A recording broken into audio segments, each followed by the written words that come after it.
Good morning and welcome to the World First Weekly Report. Well, over the last week we've seen the FOMC, the Federal Reserve, spruiking inflationary pressures. We saw the Fed Reserve keep interest rates on hold this week at 0.25%, and they've really been talking about the inflationary pressures, which is in tacit support of the recent quantitative easing. Inflationary pressures are being imported from overseas, obviously the spike in oil prices from the Middle East and food prices from Asia is putting upward pressure on inflation in the US. The FOMC also noted that the economic conditions in the US have also improved. This has been mildly supported by the non-farm payrolls figure we had a couple of weeks ago at 192,000. However, over the last week, the economic data has highlighted how there are still some holes in the US economy. In Japan, we've had the tragedy of the quake and the tsunami affecting the Japanese people. This has also had a significant impact on the global markets, with people having a flight to safety and getting out of equities.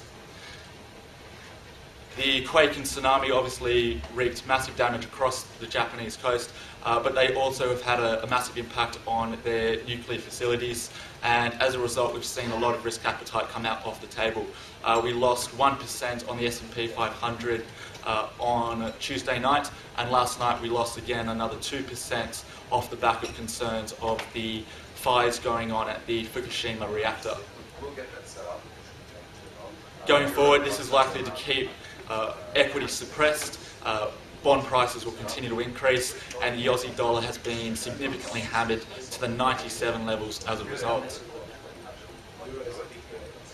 To continue the central bank theme, we've had the European Union and our own RBA making comments over the last couple of weeks. The European Union and indeed Jean-Claude Trichet has been talking about inflationary pressures potentially forcing his hand to tighten their monetary policy belt.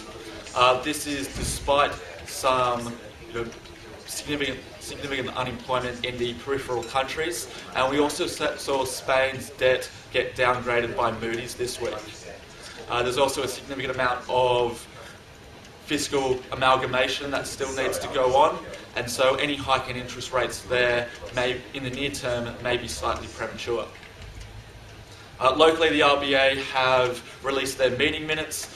They've gone to some more dovish rhetoric than what we had in 2009 and 2010, which is really highlighting how, again, Australia is going to have a little bit more of a tepid year in 2011. The RBA meeting minutes noted that the reduced consumer spending and borrowing had been a welcome development. They also noted that the mildly restrictive stance of policy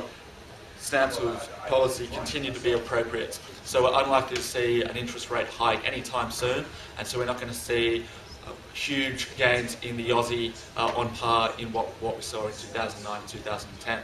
If you'd like an update on the market, or if you'd like to book a trade, don't hesitate to get in touch. Enjoy your day.